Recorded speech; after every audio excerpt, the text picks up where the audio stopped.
નમસ્કાર, શો ટાઈમમાં આપનું સ્વાગત છે.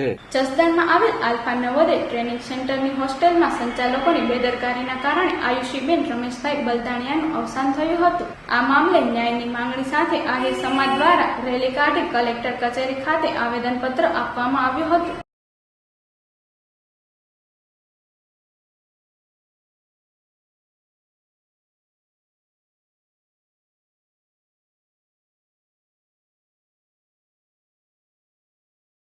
આહિર યુવક મંડળની આગેવાની હેઠળ આહિર સમાજના લોકો કલેક્ટર કચેરી ખાતે પહોંચ્યા હતા.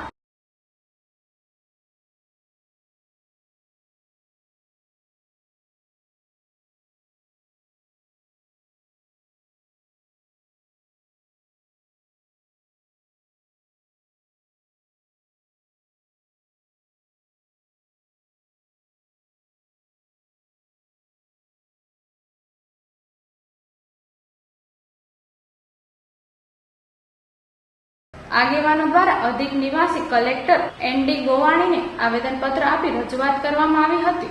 લાગ્યો હતો ત્યાંની મેડિકલ ટીમે રેડ પાડી ત્યારે ખબર પડી, ત્યાંના પછી બધાને રજા આપી દીધી.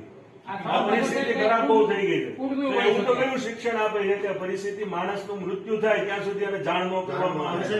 અછબડા છે ચેપી રોગ છે, આપણે જાણીએ છીએ, એને અલગથી હોસ્પિટલાઇઝ કરવું પડે છે. એના વાલીને જાણ કરે તો એના વાલી કઈક વ્યવસ્થિત સારવાર કરાવે.